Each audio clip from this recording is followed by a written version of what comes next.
تمويل بمليار و200 مليون دولار كان المفروض يدخل مصر وتأجل. لقوا إيه؟ دي كمان مساعدات الاتحاد الأوروبي احتمال كبير تتجمد. طيب ليه؟ وإيه الرسالة الخطيرة اللي بعتها لنا صندوق النقد؟ وإزاي ده ممكن يأثر على الاقتصاد والمستثمرين في مصر؟ كل دي تفاصيل هتعرفها معانا، بس تابعنا. صندوق النقد الدولي قرر يدمج المراجعتين الخامسة والسادسة لقرض مصر ويأجلهم للخريف، وحسب تقرير لجريدة الشروق خبراء الاقتصاد شايفين إن السبب في القرار ده هو إن وتيرة تخارج الحكومة من الاقتصاد ماشية ببطء، مع إن في تقدم واضح في خفض التضخم وزيادة الاحتياطي من العملة الصعبة. بس الصندوق شايف إن الحكومة لسه ما عملتش خطوات كافية على أرض الواقع في ملف الخصخصة. وعلى فكرة التأجيل ده مش معناه إن الصندوق رفض، لكن بيوضح إن الجدول الزمني للتمويل اتعقد، وإن مصر لازم تسرع خطوات الإصلاح في وقت قصير. محمد فؤاد الخبير الاقتصادي قال إن مصر فعلا عاملة تقدم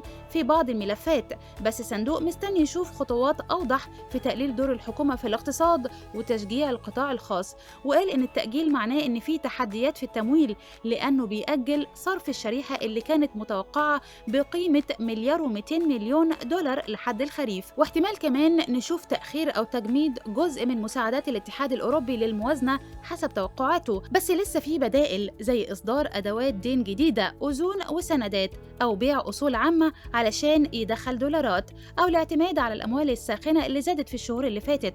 ووضح إن ده جرس إنذار من الصندوق، وإن التمويل مرتبط بالتزامات واضحة مش وعود. وحسب مصطفى شفيع رئيس قسم البحوث في شركة عربية أونلاين لجريدة الشروق، قال إنه ما كانش متوقع التأجيل، خاصة إن مصر ماشية مع إصلاحات زي مرونة سعر الصرف وتراجع التضخم وخفض الفايدة ومعالجة عجز الموازنة وزيادة الإيرادات والتحكم في المصاريف. بس رجح إن السبب الأساسي في التأجيل هو إن الدولة لسه ما نفذتش خطوات واضحة في التخارج من الاقتصاد، رغم وجود خطة معلنة وعدد كبير من الشركات اللي المفروض تطرح. وأكد كمان إن تأجيل المراجعتين وسط الأحداث العالمية هتأثر على الاقتصاد المصري، وهيأثر بالسلب على نظرة المستثمرين لمصر، لأن صندوق النقد بمثابة الختم اللي بيدي ثقة عالمية، وأي تأخير منه بيأثر على التصنيف الائتماني والثقة في الاقتصاد المصري. لكن هاني جنينة الخبير الاقتصادي قال في برنامج يحدث في مصر إن إعلان الصندوق النقد الدولي بدمج المراجعتين الخامسة والسادسة للبرنامج مش هيأثر على الاقتصاد المصري، خصوصاً إن في تدفقات مالية كبيرة دخلت البلد في الأيام اللي فاتت، وده اللي أثر على سعر الصرف بشكل إيجابي. وقال إن مصر عندها أصول قيمة، ولما بنطول مدة صرف القرض بيبدأ يجيلنا عروض أكبر وأحسن، يعني تأجيل المراجعة لصالحنا مش ضدنا. كمان كل المؤشرات الاقتصادية الجاية مبشرة وفي صالح مصر.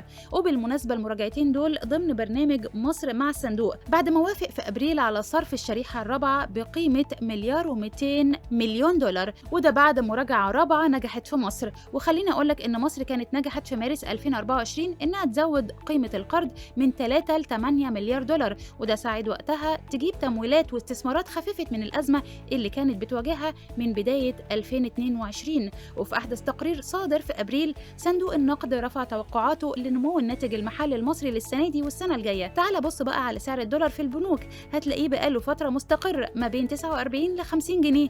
ودلوقتي قول لنا، شايف إن تأجيل المراجعة هيأثر على الاقتصاد المصري ولا لأ؟